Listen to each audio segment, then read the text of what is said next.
ಟಿಪ್ಪು ಜಯಂತಿ ಆಚರಣೆಗೆ ದಿನಗಣನೆ ಶುರುವಾಗುತ್ತಿದ್ದಂತೆ ವಿರೋಧವೂ ಹೆಚ್ಚಾಗಿದೆ. ಇಲ್ಲಿಯವರೆಗೆ ಮಡಿಕೇರಿಯಲ್ಲಿ ಮಾತ್ರ ವಿರೋಧ ಎದುರಿಸುತ್ತಿದ್ದ ಟಿಪ್ಪು ಜಯಂತಿ ಇದೀಗ ಕೋಟೆನಾಡು ಚಿತ್ರದುರ್ಗದ ಜನರ ವಿರೋಧ ಎದುರಿಸುವಂತಾಗಿದೆ. ಅಷ್ಟಕ್ಕೂ ದುರ್ಗದ ಜನ ಒನಕೆ ಹೋರಾಟಕ್ಕೆ ಕಾರಣವೇನು? ಹೈಕೋರ್ಟ್ ಏನ್ ಹೇಳಿದೆ ನೋಡಿ.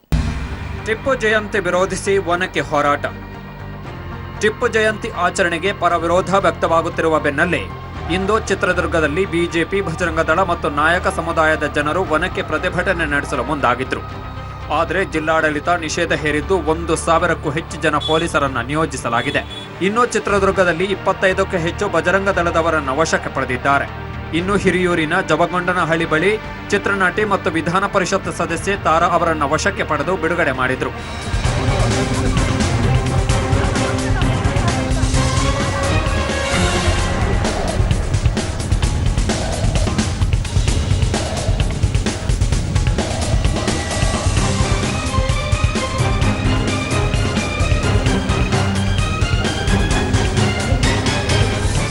ರಾಜವೀರ ಮದಕರಿ ನಾಯಕ ಗೌರವ ಸಂರಕ್ಷಣಾ ವೇದಿಕೆ ಮಹಿಳೆಯರು ಆಯೋಜಿಸಿದ್ದ ಪ್ರತಿಭಟನಾ ರ್ಯಾಲಿಯಲ್ಲಿ ಸಂಶೋಧಕ ಚಿದಾನಂದ ಮೂರ್ತಿ ಸೇರಿದಂತೆ ನೂರಾರು ಮಂದಿ ಭಾಗವಹಿಸಿದ್ರು. ಜಿಲ್ಲಾಡಳಿತ ನಿಷೇಧ ಹೇರಿದ ಹಿನ್ನೆಲೆಯಲ್ಲಿ ಸಂಗೊಳ್ಳಿ ರಾಯಣ್ಣ ವೃತ್ತದಿಂದ ಆರಂಭವಾಗಬೇಕಾಗಿದ್ದ ರ್ಯಾಲಿ ಮದಕರಿ ನಾಯಕ ವೃತ್ತದಿಂದ ಆರಂಭವಾಗಿ ಡಿಸಿ ಕಚೇರಿ ಬಳಿ ಕೊನೆಗೊಳ್ತು. ಈ ವೇಳೆ ಮಾತಾಡಿದ ಚಿದಾನಂದ ಮೂರ್ತಿ ಟಿಪ್ಪು ಜಯಂತಿ ಆಚರಣೆ ಮಾಡಬಾರದು ಅಂತ ಒತ್ತಾಯಿಸಿದ್ರು. ಯಾವುದೇ ದೃಷ್ಟಿಯಿಂದ ನೋಡಿದರೂ ಅವನು 20ನೇ ಶತಮಾನದ ಹಿಟ್ಟನ್ನು ಹೋಲುತ್ತಾನೆ.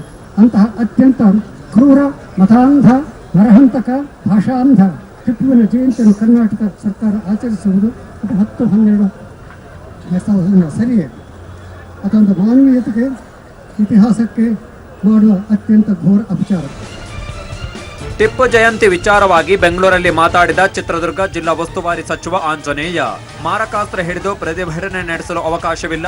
ಇವತ್ತು ಒನಕೆ ತಡ್ತಾರೆ, ನಾಳೆ ಬೇರೆ ಆಯುಧ ತಡ್ತಾರೆ. ಇದರಿಂದ ಜನಜೀವನಕ್ಕೆ ತೊಂದರೆಯಾಗುತ್ತೆ ಅಂದ್ರು. ಅತ್ತ ತುಮಕೂರಲ್ಲಿ ಮಾತಾಡಿದ ತಾರಾ, ಶಾಂತಿ ಕದಡಲು ತೆರಳಿಲ್ಲ, ಪಕ್ಷದಿಂದಲೇ ನನ್ನನ್ನು ಕಳುಹಿಸಿಕೊಡಲಾಗಿತ್ತು ಅಂದ್ರು. ಚಳವಳಿ ಮಾಡಲಿಕ್ಕೆ ಎಲ್ಲರಿಗೂ ಸ್ವಾತಂತ್ರ್ಯ ಇದೆ, ಆದರೆ ಮಾರಕಾಸ್ತ್ರಗಳನ್ನು ಹಿಡ್ಕೊಂಡ್ಬಂದು ಚಳವಳಿ ಮಾಡೋದು ಬೇಡ ಅಂತ ಬಿಜೆಪಿಯವರು ರಾಜಕೀಯ ಮಾಡಬೇಕು, ಜನರಿಗೆ ಉಪಕಾರ ಆಗಬೇಕಂತ ಕೆಲಸನ ಮಾಡಬೇಕು. ಯಾವುದೋ ಒಬ್ಬ ವ್ಯಕ್ತಿಯ ಜಯಂತಿಯನ್ನು ಇಟ್ಕೊಂಡು ನೀವು ಅಲ್ಲಲ್ಲಿ ಶಾಂತಿಯನ್ನು ಕದಲಿಸ್ತಕ್ಕಂಥದ್ದು ಸರಿಯಲ್ಲ. ಟಿಪ್ಪು ಜಯಂತಿಯ ಬಗ್ಗೆ ಅಷ್ಟೇ ಅಲ್ಲ, ಅಲ್ಲಿ ಕೆಲವು ಜಾಗೃತಿ ಕಾರ್ಯಕ್ರಮಗಳು ಮಾಡಬೇಕು ಅಂತ ನಮ್ಮ ಪಕ್ಷದಿಂದ ನನಗೆ ಅಲ್ಲಿ ಕಳಿಸ್ಕೊಡಲಾಯಿತು. ಆದರೆ ಅಲ್ಲೇ ತಡೆದ್ರು. ಅಂದರೆ ಅಲ್ಲಿಗೆ ಶಾಂತಿ ಕದಡಂಗಾಗುತ್ತೆ, ನೀವು ಹೋಗಬೇಡಿ ಅಂತೆಲ್ಲ ಹೇಳಿದ್ಮೇಲೆ ಪೊಲೀಸರು ಅವರ ಕೆಲಸವನ್ನು ಮಾಡಬೇಕಾದ್ರೆ ಅದನ್ನು ಮೀರಿ ಹೋಗಬೇಕು ಅಂತ ನನಗೇನು ಅನ್ನಿಸ್ಲಿಲ್ಲ. ಆದರೂ ಅಲ್ಲಿದ್ದೆ ನಾನು. ಅದು ನನಗೆ ಬೇಜಾರಾಗಿದೆ ಏನು ಅಂತಂದರೆ, ಕೆಲವು ಜಾಗೃತಿಗೆ ನನ್ನ ಹೇಳಿಕೆಗಳನ್ನು ಕೊಡಬಹುದಾಗಿತ್ತು ನಾನು ಅಲ್ಲಿ ಅಂತೇಳಿ. ಟಿಪ್ಪು ಜಯಂತಿಗೆ ದುರ್ಗದ ಜನರ ವಿರೋಧ ಯಾಕೆ? ಹೈದರ್ ಅಲಿ ಸುಮಾರು 5 ಲಕ್ಷ ಸೈನಿಕರ ಜೊತೆ ದುರ್ಗದ ಕೋಟೆ ವಶ ಪಡೆಯಲು ಅವನಿಸುತ್ತಿದ್ದ. ಈ ವೇಳೆ ಮದಕರಿ ನಾಯಕನ ಶಿರಚ್ಛೇದನ ಮಾಡಿ ಬರ್ತೇನೆ ಅಂತ ಹೊರಟ ಟಿಪ್ಪು ಸುಲ್ತಾನ್ 10,000 ಕುದುರೆ ಸವಾರರ ಜೊತೆ ಹೊರಟಿದ್ದ. ಈ ವಿಚಾರ ತಿಳಿದ ಮದಕರಿ ನಾಯಕ 500 ಕುದುರೆ ಸವಾರರ ಜೊತೆ ಯುದ್ಧಕ್ಕೆ ತೆರಳುತ್ತಾನೆ. ಇದರಲ್ಲಿ ಮದಕರಿ ನಾಯಕನ ಕೈ ಮೇಲಾಗುತ್ತೆ. ಆದರೆ ಟಿಪ್ಪು ಮದಕರಿಯನ್ನು ಕೆಣಕಿದ್ದಕ್ಕೆ ದುರ್ಗದ ಜನ ಆಕ್ರೋಶ ಹೊರಹಾಕ್ತಿದ್ದಾರೆ ಎನ್ನಬಹುದು. ಈ ನಡುವೆ ಟಿಪ್ಪು ಜಯಂತಿ ವಿರೋಧಿಸಿ ಕೊಡಗಿನ ರೈತ ಮಂಜುನಾಥ್ ಸಲ್ಲಿಸಿದ್ದ ಅರ್ಜಿ ವಿಚಾರಣೆ ವೇಳೆ ಹೈಕೋರ್ಟ್ ಕೆಂಡಾಮಂಡಲವಾಗಿದೆ. ಟಿಪ್ಪು ಜಯಂತಿ ಅಗತ್ಯವೇನು? ಅದರಿಂದ ಏನು ಪ್ರಯೋಜನ?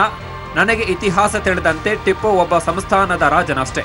ತನ್ನ ರಾಜ್ಯ ರಕ್ಷಣೆಗೆ ಟಿಪ್ಪು ಬ್ರಿಟಿಷರ ವಿರುದ್ಧ ಹೋರಾಡಿದ್ದ. ಹೀಗಾಗಿ ಟಿಪ್ಪು ಸುಲ್ತಾನ್ ಸ್ವಾತಂತ್ರ್ಯ ಹೋರಾಟಗಾರನಲ್ಲ.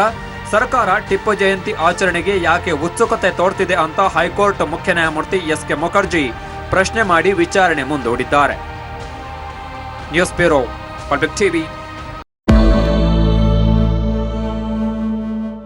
ಕರ್ನಾಟಕದಲ್ಲಿ ಕನ್ನಡವಷ್ಟೇ ಅಲ್ಲ, ಎಲ್ಲ ಸ್ಥಳೀಯ ಭಾಷೆಗಳು ಸೊರಗಿ ಹೋಗುತ್ತಿರುವುದು ನಿಜ.